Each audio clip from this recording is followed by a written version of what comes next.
Donc, comme je vous le disais, on va essayer d'utiliser une autre façon, en tout cas, d'accéder à notre base de données servie par PostgreSQL. Donc ça, c'est cool. Ce qu'on a vu précédemment, on utilise Fetch. Effectivement, alors c'est pas ça que je voulais vous montrer, mais on utilise effectivement un middleware qui effectivement écoute ou est utilisé pour les requêtes POST euh, avec le endpoint effectivement qui est utilisé euh, dans Fetch.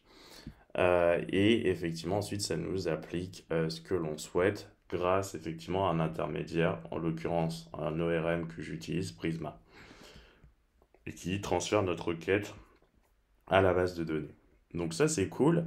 Ensuite, on peut utiliser autre chose. Donc là, en l'occurrence, j'ai sous les yeux un autre ordinateur où je vois ce qu'on appelle, ce qu'ils appellent en tout cas Node-Postgre. Donc c'est une autre façon, c'est une collection en réalité de modules Node.js qui vont servir d'interface avec une base de données PostgreSQL. Donc c'est en l'occurrence c'est exactement ce qui nous intéresse. Ça supporte les callbacks, les promesses, async await, tout type de connexion. Les instructions préparées, les curseurs ou pointeurs si vous préférez, enfin les curseurs, et les résultats de chaînes de caractères. Bon, bref, il y a un tas de trucs.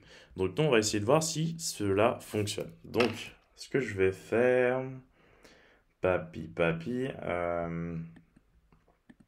donc en l'occurrence, je ne vais pas utiliser. Alors, déjà, il faut toujours installer des dépendances particulières, évidemment. Donc, clear ls et j'installe npm install et pg.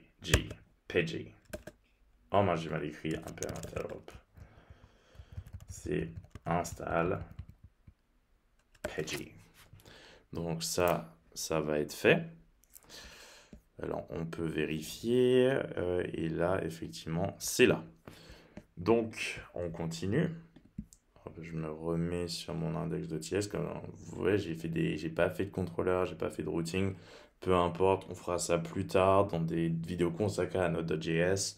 Mais en l'occurrence, là, on est plutôt intéressé par cette idée de savoir au moins quelques petites façons, de connaître en tout cas quelques petites façons de passer des informations à une base de données à travers effectivement le JavaScript. Donc, ce qu'on va faire, c'est qu'on va un peu suivre la documentation et on va créer un client. Donc, en l'occurrence, je vais utiliser ça parce qu'en fait, je vais faire directement les modifications dans ce truc-là. Donc, const. Ah non, hop, je vais mettre ça plutôt là. Donc, comme vous pouvez voir, j'ai géré les cores et mon app, c'est une app Express. Et j'utilise effectivement JSON, donc le format JSON, pour communiquer avec cette API. Donc cette API accepte comme moyen de communication avec elle le JSON, notamment. Donc, et comme moyen de réponse, effectivement, avec le client. Donc, c'est parti, const. Alors là, je ne fais que suivre hein, le client. Alors, j'aurais préféré que ça me le propose automatiquement, mais là, c'est pas le cas. Donc, c'est pas grave, on va faire const client equal require pg app. Donc, ça, c'est fait. Alors, pourquoi ça met ça? Non, non, c'est bon. Il n'y aura pas de problème d'ailleurs. Je pense que je vais. Non, je vais le laisser comme ça. Ensuite, une fois que j'ai ça, enfin en tout cas je vais utiliser client, vous comprenez que c'est une classe, hein. En l'occurrence, il n'y a pas trop d'informations par rapport à ça, ça m'ennuie un peu. C'est pas grave. On crée client, new, client. Hop, il prend un objet de configuration, en tout cas il a un objet de configuration, le host. Donc en l'occurrence, si on regarde bien, hop hop hip, c'est ces informations qui nous intéressent, hein. Alors, host,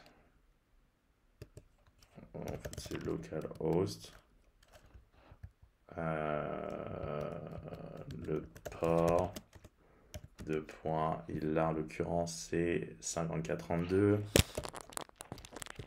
32 database. Alors, en l'occurrence, ma database s'appelle shop. Ensuite, user Boris Rose. Password, il n'y en a pas. Je pense que c'est Boris Rose aussi. Qu'est-ce que j'ai utilisé dans l'env? Ouais, c'était 2 fois Boris Rose. Donc, password. Boris Rose également. Donc ça, c'est nickel. On a à peu près toutes les informations. Maintenant, on va effectivement appeler Client Connect avec une callback. Donc, hop, c'est parti. Comme ça va nous permettre de voir si tout fonctionne correctement. Connect. Donc, un à un, effectivement, un argument est passé. If R.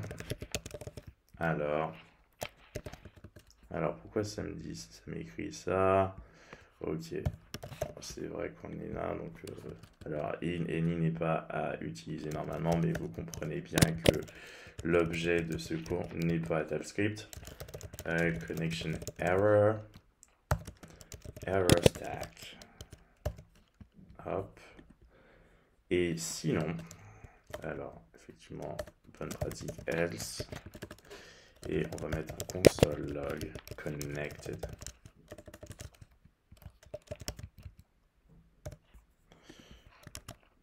Alors, connected. Nickel, comme vous pouvez le voir, nous sommes connectés et donc prêts à faire un peu de magie. On va continuer dans une prochaine vidéo.